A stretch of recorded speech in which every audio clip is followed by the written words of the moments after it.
David Miller had been standing in front of the Star Throne for what felt like hours, and his patience was wearing thin.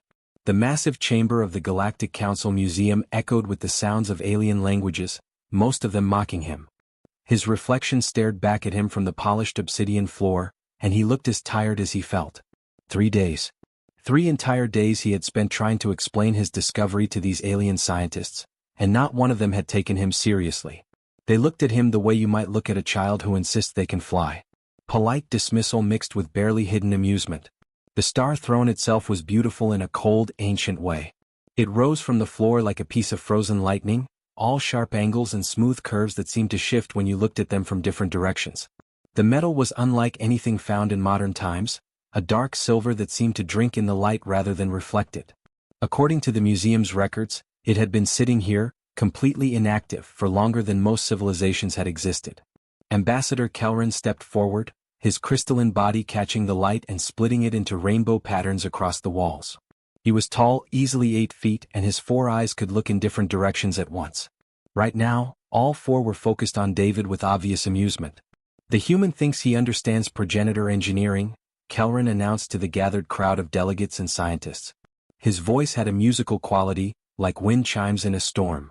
This throne has remained silent for 50 million years. 50 million. The greatest minds in the galaxy have examined it. The elders of the Los studied it for centuries. The machine collective ran 10,000 simulations. But please tell us what we have all missed. The other aliens made sounds that David had learned to recognize as laughter. The beetle-like Chitauri clicked their mandibles together.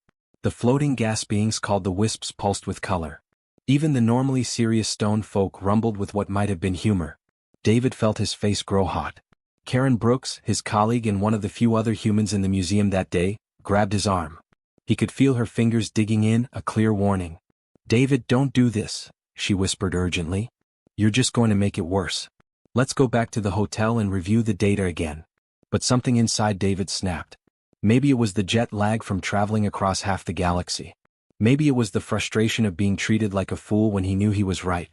Or maybe it was just human stubbornness, that same quality that had driven his species to climb mountains and cross oceans just because they were there. "The angle is wrong," he said, his voice cutting through the alien chatter. The chamber grew quieter. "I've been telling you this for 3 days. The seat angle doesn't match any known progenitor body type from your records. Not the tall variants, not the short ones, not even the theoretical models your scientists have proposed." "Perhaps it was ceremonial," one of the other scientists suggested dismissively. "Or perhaps," David continued, walking toward the throne, "your understanding of progenitor body types is incomplete." Karen's voice rose in alarm. "David, what are you doing?" "I'm making a point about ergonomics," he said, and before anyone could stop him, he turned and sat down on the Star Throne. The moment his body made contact with the seat, David knew he had made either the best or worst decision of his life. The metal wasn't just warm. It was alive. He could feel it responding to him, recognizing something in his body that it had been waiting for. Energy ran up his spine like electricity, but it didn't hurt. It felt right, like a key sliding into a lock it was designed for. "David, get off of that right now," Karen shouted, but her voice sounded far away. Then the throne woke up. Light exploded from every surface of the ancient artifact, so bright that David heard the aliens cry out in surprise and fear. Holographic displays materialized in the air around him, showing star systems he didn't recognize, mathematical equations that would take years to solve, and text written in a language that no living being had spoken in millions of years. But David could read it. Somehow, impossibly, he understood every word.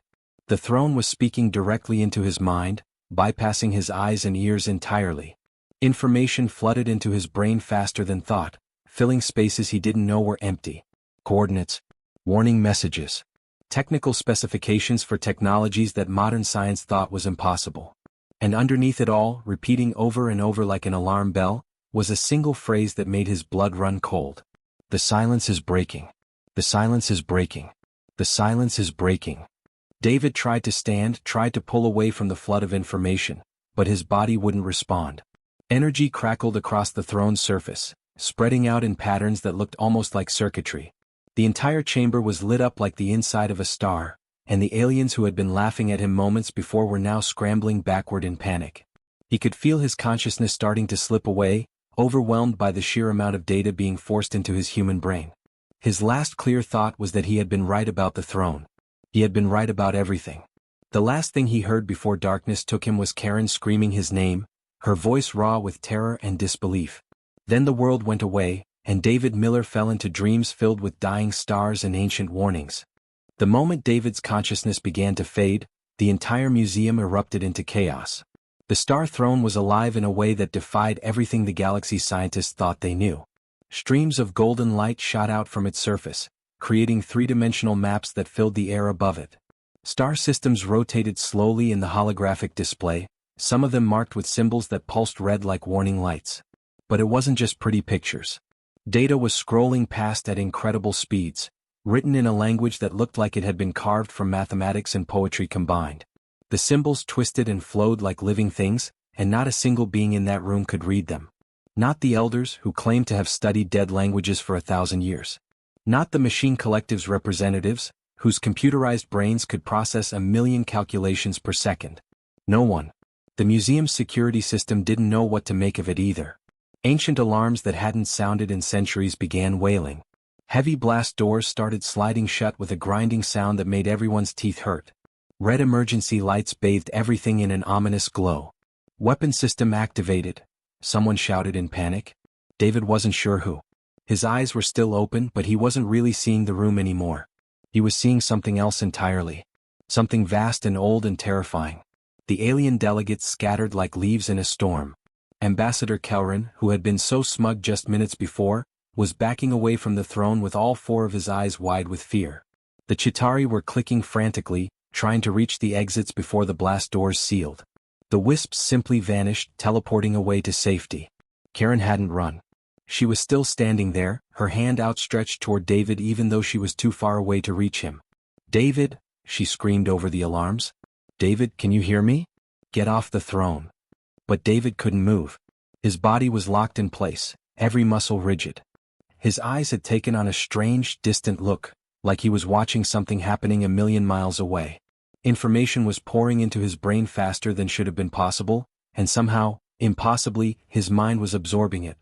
The throne wasn't treating him like an intruder or even like a user. It was treating him like it had been waiting for him. Like he was the reason it existed in the first place. The data flowing into his mind wasn't random. It was organized, purposeful, like someone was carefully placing files into folders inside his head. He saw coordinates for star systems he had never heard of. Technical blueprints for machines that bent the laws of physics. Mathematical formulas that described how to manipulate gravity itself. And underneath all of it, like a drumbeat he couldn't ignore, was that phrase again and again, "The silence is breaking." What was the silence? David's human brain struggled to understand the concept. It wasn't just sound or the lack of it. It was something bigger. Something that existed outside normal space and time. And it was coming. The download seemed to last forever and no time at all. When it finally stopped, David's eyes rolled back in his head and he collapsed. The throne's light dimmed immediately, and the holographic displays vanished like someone had flipped a switch. He tumbled forward off the seat and hit the floor hard, not moving. Karen reached him first, dropping to her knees beside his unconscious body. "Get a medical team in here," she shouted at the security guards who were cautiously approaching. Now. When David woke up, he wasn't in the museum anymore. The ceiling above him was white and sterile, with harsh lights that made his eyes hurt. Medical equipment beeped steadily somewhere to his left. His head felt like someone had filled it with broken glass and then shaken it. "He's awake," a voice said. Not Karen's voice. Someone else. David tried to sit up and immediately regretted it. His whole body ached like he had run a marathon while being struck by lightning. Strong hands pushed him back down onto the medical bed. "Stay down," a gruff voice commanded. "You've been unconscious for 18 hours. David's vision slowly came into focus. He was surrounded by faces and none of them looked friendly. There were aliens he didn't recognize, medical personnel, and what were clearly security officers. Standing at the foot of his bed was a human man in a military uniform, his arms crossed and his expression unreadable. Behind him stood Ambassador Kelrin, all four eyes fixed on David with an intensity that made him want to shrink into the mattress. "How did you do it?" Kelrin demanded without preamble. "How did you activate the throne?" I just sat down," David said, his voice coming out as a croak. His throat was dry. "Unacceptable answer," the military man said. He had the bearing of someone used to being obeyed. That throne has been inactive for millions of years. The best scientific minds in the galaxy have tried everything to turn it on. You sat on it and it responded immediately. So I'll ask again, what did you do? David shook his head, which made the pain worse. I don't know. I really don't. I was just trying to prove my point about the seat angle and then... He trailed off, memories of what had happened flooding back. The light. The information. The overwhelming sense of being recognized by something ancient. What happened then? Another voice asked. David turned his head to see Karen standing in the corner of the room, her arms wrapped around herself. She looked like she hadn't slept. It downloaded something into my head, David said slowly, trying to find the right words. Information. Lots of it. I can still feel it in there, like files on a computer but inside my brain. The room exploded with voices, everyone talking at once. The military man held up his hand for silence. What kind of information? David closed his eyes, trying to access what was now buried in his mind. It was strange. He knew things he hadn't known before, but it was like trying to remember a dream. The details were fuzzy, but the impressions were strong. Coordinates. Star systems. Technology one don't have words for. And a warning. What warning? Kelran leaned forward. The silence is breaking, David said quietly. Whatever that means. The room went very still. Several of the aliens exchanged looks that David couldn't interpret. Then Karen spoke up from the corner. They ran a genetic scan while you were unconscious, David? Her voice was shaking slightly. They found something. The military man pulled out a data pad and turned it so David could see. It showed a DNA sequence highlighted in red. Your genetic code contains markers that match progenitor DNA, he said flatly. Complete sequences, not fragments. Every other species in the galaxy has pieces of progenitor genetic code mixed into their biology. But you have whole sections. Intact. Like someone put them there on purpose. David stared at the screen, not understanding. That's impossible. Humans evolved on Earth. The progenitors died out millions of years before humans even existed. That's what we thought too, Karen said softly. But the evidence is right there in your cells, David. You're connected to them somehow. And that's why the throne recognized you. Ambassador Kelran's crystalline face seemed to darken. If humans are genetically linked to the progenitors, everything changes. The power structure of the galaxy. Our understanding of history. Everything. David looked around the room at all the faces staring at him. Some looked afraid. Others looked angry. A few looked calculating, like they were already figuring out how to use this information to their advantage. He was just an archaeologist. He had come here to study an old chair. And now, somehow, he was at the center of something that could reshape the entire galaxy. What happens now? He asked quietly. Nobody had an answer. The journey to the dead world took 3 weeks, and every day David felt stranger. The coordinates the throne had burned into his mind were like a compass needle pointing him toward something he couldn't see. He would wake up from dreams about ice and darkness, knowing exactly which direction they needed to go even though he had never been to this part of the galaxy before. The planet itself looked like a corpse floating in space. No atmosphere, no magnetic field, nothing but frozen rock and ice that stretched as far as their sensors could reach. According to the ship's database, this world had been dead for at least 50 million years. Nothing lived here. Nothing had ever lived here as far as anyone knew. Are you sure about this? Karen asked as their shuttle descended through the thin wisps of frozen gas that passed for an atmosphere. There's nothing down there but ice. David pressed his hand against the viewport, feeling that pull again. Stronger now. It's here. I know it's here. Tom Harrison, the engineering specialist they had brought along, checked his equipment one more time. He was a practical man who liked things he could measure and fix, and this whole situation made him nervous. If we're drilling through kilometers of ice on a hunch, this better be worth it. It took 2 days of drilling before they broke through into empty space. The drill bit had punched through into a massive cavern that their sensors said shouldn't exist. The walls were too smooth, too perfect. This wasn't natural. When David stepped into the facility for the first time, the lights turned on. After 50 million years of darkness, the progenitor structure woke up the moment a human walked through its doors. Panels along the walls began to glow with soft blue light, illuminating corridors that stretched away into the distance. Okay, that's not creepy at all, Tom muttered, gripping his toolkit like it might protect him from whatever was down here. Dr. Rebecca Hart, their xenobiologist, was already scanning everything with her equipment. She had studied alien life for 20 years, but nothing had prepared her for this. The air is breathable, she said, sounding shocked. The environmental systems just activated. After millions of years they just turned on. David walked deeper into the facility, that pulling sensation growing stronger with each step.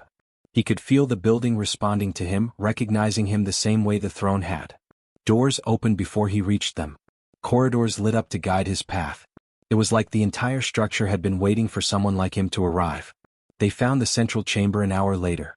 It was enormous, easily the size of a football stadium, with a domed ceiling that seemed to show the stars even though they were buried under kilometers of ice. In the center stood a pedestal with a control panel that looked almost organic, like it had grown rather than been built. David approached it slowly, knowing what would happen but unable to stop himself. The moment his fingers touched the panel, the room exploded with light and sound. Holographic projections filled the air, showing images that made his breath catch in his throat. Tom stumbled backward, his face going pale as the images resolved into something he could understand. "Oh God," he whispered. "They didn't go extinct. They ran." The holograms told a story that no one in the galaxy had known. The progenitors hadn't died out from war or plague or natural disaster. They had fled from something worse. Something from beyond the galaxy itself. The images showed it clearly. A force that came from the darkness between galaxies, spreading like oil across water.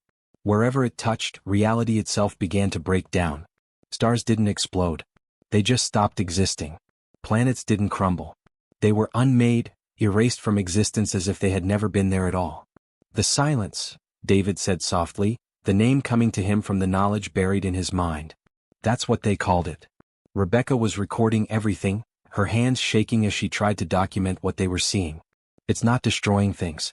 It's erasing them. Unmaking them. The laws of physics just stop working where it touches." The holograms showed progenitor worlds being consumed. Billions of beings fleeing in massive ships, trying to stay ahead of the expanding zone of non-existence. They had fought it, tried to stop it, but nothing worked. You couldn't fight something that erased the very rules that made fighting possible.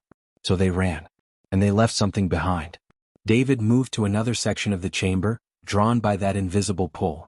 What he found there made his stomach drop. A laboratory. Massive and complex, with equipment that still hummed with power after all these millions of years. Rebecca joined him, her scientific curiosity overcoming her fear. She examined the displays, her eyes going wide as she understood what she was seeing. "They seeded their DNA," she breathed. "Oh my God, they seeded hundreds of species across the galaxy." The records showed it all. The progenitors had found primitive life on thousands of worlds and altered them, mixing their own genetic code into these developing species.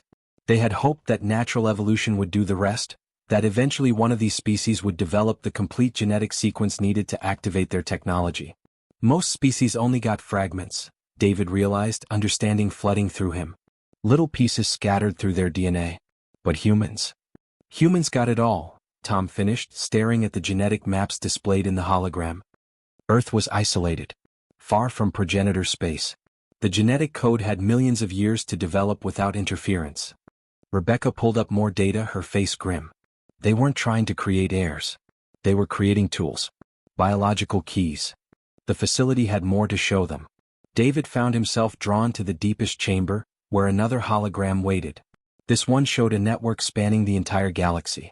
Thousands of points of light, all connected by lines of energy. Each point was a star throne. "The Stellar Cascade," David said, the name appearing in his mind like it had always been there. "It's a defense network. It can weaponize stars themselves, use their energy to create barriers that stabilize reality." Tom studied the display with an engineer's eye. "That's incredible.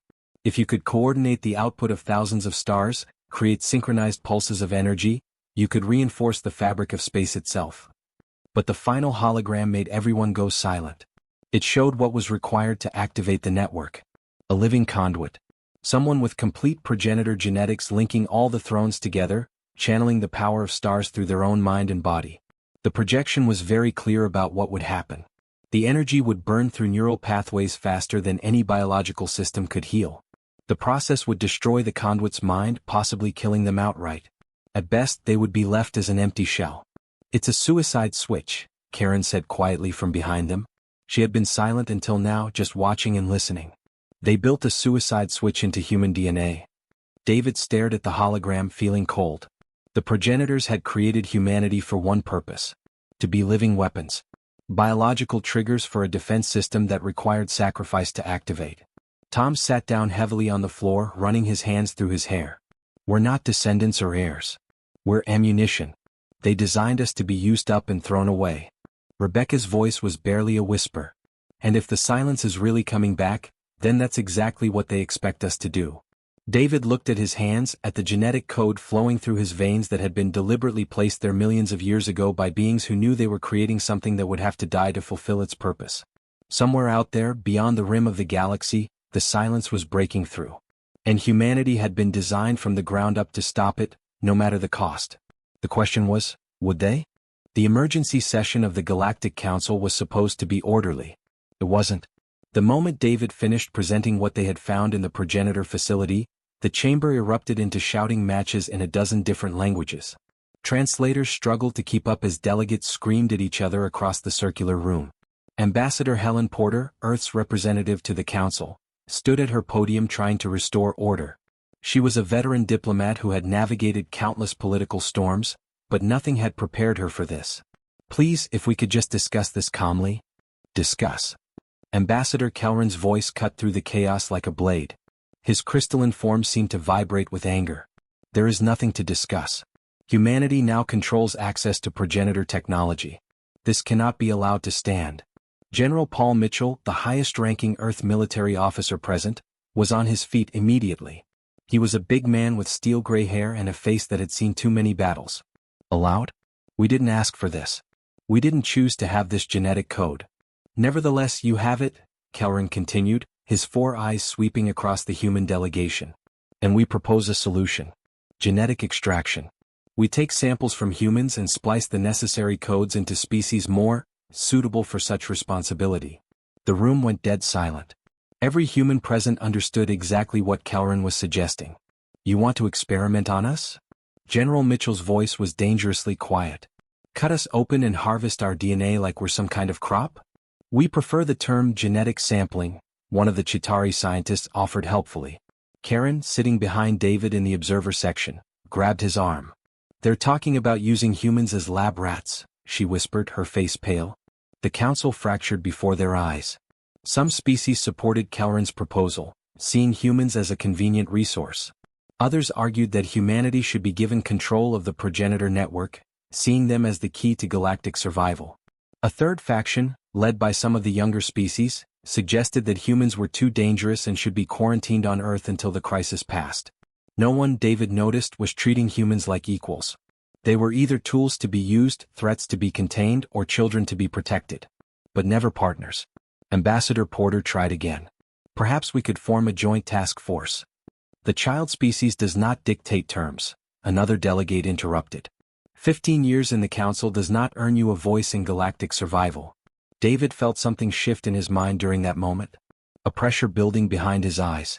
The genetic memories the throne had given him were becoming clearer, pushing their way up from his subconscious like bubbles rising through water. That night, alone in his quarters at the council station, David experienced his first true vision. It hit him like a physical blow, dropping him to his knees. He saw progenitor worlds in their final days. Beautiful cities of crystal and light being consumed by expanding zones of nothing. Not darkness. Not destruction. Just absence. Where the silence touched, reality simply ceased. Stars stopped burning. Planets stopped existing. The very fabric of space unraveled like old cloth. But he also saw the stellar cascade in action.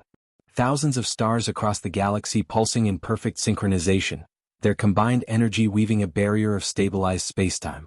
It was beautiful and terrifying at once, a weapon made from the building blocks of the universe itself. The vision faded, leaving David gasping on the floor. He was reaching for his communicator to call Karen when his door exploded inward. 3 Valkyrie soldiers rushed into the room, weapons drawn. They moved with military precision, clearly expecting resistance. David barely had time to roll behind his desk before energy bolts started flying. Target acquired, one of them said into his comm unit. Beginning extraction. They wanted him alive.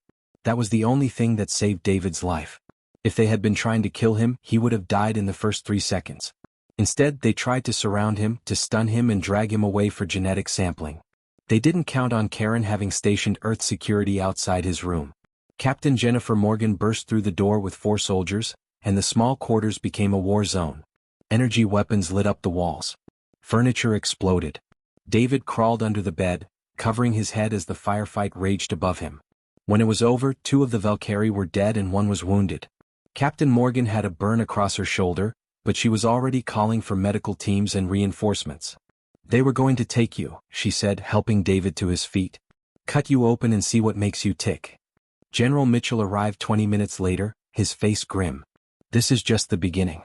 Kelren's faction isn't the only one who wants to get their hands on human genetics. We need to move you somewhere safe." "Nowhere on this station is safe," Karen argued. She had arrived right after the general, her eyes red like she had been crying.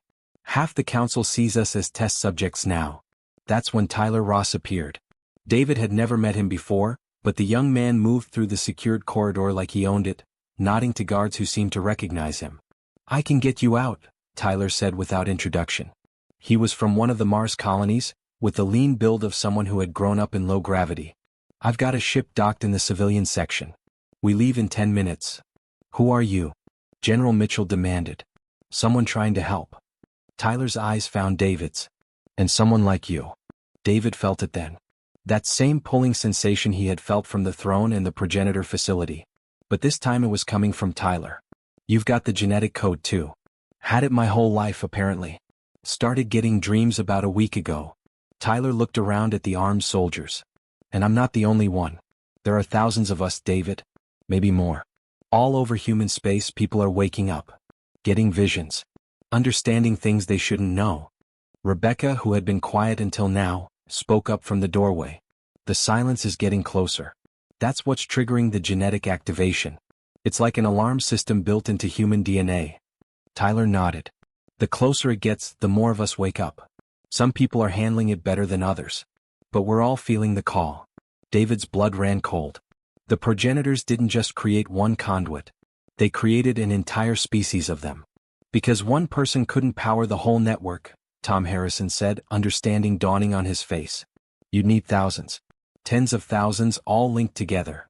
"We're not special by accident," Karen whispered. "We're not the lucky ones who got the complete genetic code. We're all biological batteries. Every human with this DNA was designed to be plugged into that network and burned up." General Mitchell looked like he wanted to punch something. "They turned our entire species into ammunition." Tyler checked his watch. "We can debate the ethics later. Right now, more people know where David is and some of them won't send soldiers. They'll send assassins. We need to move." As they hurried through the corridors toward the civilian docking bay, David realized the galaxy had fundamentally changed. Humanity wasn't joining the galactic community. They were becoming its most valuable and most threatened resource. And somewhere out beyond the galactic rim, the silence was breaking through, getting closer every day, triggering an alarm that had been sleeping in human DNA for millions of years. The progenitors had built humanity to be heroes. But they had never asked if humans wanted to be martyrs. The silence arrived 6 weeks ahead of every scientific projection, and when it came, there was no warning. No grand announcement. Just silence. The outer rim colonies went first. 3 entire star systems simply ceased to exist between one sensor sweep and the next. No distress calls. No explosions. No debris fields. Just empty space where thriving worlds had been moments before. When the Council sent scout ships to investigate, they found nothing. Not even the stars themselves remained. Just void. Cold, absolute nothingness that made the instruments scream with error messages because they couldn't process the absence of everything. David watched the reports coming in from the Council Station's command center, and he knew what he had to do. The genetic memories were crystal clear now, showing him exactly what needed to happen. He just had to find the courage to do it. "I'm going," he told Karen that night. They were alone in a safe house that General Mitchell had arranged, hidden on a mining asteroid where the Council's politics couldn't reach them. Karen had known this was coming, but hearing him say it still made her throat tight. "You'll die. The process will kill you. Maybe. But I won't be alone." David pulled up the data Tyler had sent him. "There are others. Hundreds of humans whose genetics have fully activated. They can feel the thrones calling to them just like I can." Over the next week they came. People from every human colony, every walk of life. Dr. Patricia Lang, a physicist from Luna who had been getting headaches and visions for 3 weeks. Lieutenant James Cooper, a pilot stationed on Europa who could suddenly navigate by feeling the gravitational wells of planets. A teenager from the Mars colonies who had woken up knowing the exact location of 17 star thrones she had never been told about. They called themselves volunteers, but David knew the truth. They had been designed for this. The progenitors had built this destiny into their DNA 50 million years ago, and now the bill was coming due. "I'm scared," Patricia admitted the night before they split up to reach different thrones. She was 43 years old with 2 daughters back home. "I don't want to die. I don't want to be a hero. I just want to go home." David had no comforting words to offer. "We all do. But if we don't do this, there won't be any homes to go back to." They spread across the galaxy in commandeered ships, each heading for a different throne. 53 humans in total, though David suspected more would activate as the silence drew closer. The council had finally agreed to help, providing transportation and security, though David suspected it was less about cooperation and more about making sure humans didn't control the progenitor network alone. Lieutenant James Cooper reached his throne first, on an abandoned station in the Outer Arm. His transmission came through shaky and distorted. It's more than I thought. Oh God, it's burning. I can feel it burning through my brain. I can see everything. Every star. Every planet. I can feel the galaxy breathing." Then his screaming started and the transmission cut out. Patricia was next, on a colony world called New Hope. Her activation was cleaner, controlled, but David could hear the agony in her voice when she reported success. "It's like trying to drink from a fire hose with your mind. The information just keeps coming. I can feel the other thrones now. I can feel you, David. We're all connected." Some didn't survive. 8 humans died in the linking process, their minds unable to handle the flood of progenitor knowledge. Others went mad, babbling in languages that hadn't been spoken in millions of years. But 45 succeeded and the network began to form. David saved the prime throne for last. Karen had figured out where it was hiding, under the Arctic ice on Earth, buried so deep that no one had known it existed. When they drilled down to it, David understood everything. "They put it here before humans existed," he said, staring at the ancient artifact. "Millions of years ago, the progenitors placed this throne on Earth. They knew intelligent life would evolve here. They made sure of it. This thing has been slowly altering human genetics for our entire evolutionary history." Karen touched his shoulder. "You don't have to do this. We can find another way." "There is no other way." David could feel the silence getting closer. Feel reality starting to fray at the edges. "It's now or never." He sat down on the prime throne and his world became fire. Every human in the throne guard linked through him at once. 45 minds connecting into one vast network, and through them he touched the stars themselves. Not just seeing them but feeling them. Understanding them. Becoming part of them. The pain was beyond anything David had imagined. It felt like his brain was being rewritten one neuron at a time, each connection burning itself into his consciousness. He screamed but no sound came out. There was only the sensation of falling and burning and expanding until he wasn't David anymore. He was something bigger. The stellar cascade ignited. Across the galaxy, thousands of stars pulsed in perfect synchronization. David could feel each one, could feel their energy being channeled and directed through the network of thrones. The combined power wove together into something impossible. A lattice of pure energy that reinforced the fundamental structure of reality itself. Where the silence tried to advance, it hit walls of stellar fire and could not pass. The spreading void slowed, then stopped, then began to retreat. The laws of physics, breaking down at its touch, were reinforced and stabilized by the cascade's power. Reality held. When David finally opened his eyes, 3 days had passed. He was still alive, though part of him wished he wasn't. The pain had faded, but something fundamental had changed. He could see things now that humans weren't meant to see. The underlying structure of existence itself.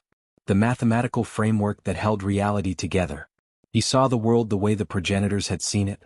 "It worked," Karen said, tears streaming down her face. "David, it worked. The silence is retreating." The galaxy's response was immediate and overwhelming. Humanity, the species that had been mocked and dismissed, had saved everyone. Overnight, human representatives went from being ignored in council meetings to being the most important voices in the chamber.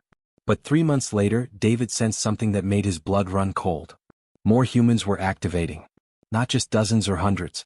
Thousands. The cascade's energy was triggering genetic responses across all of human space, waking up abilities that should have stayed dormant. Captain Jennifer Morgan came to see him with reports.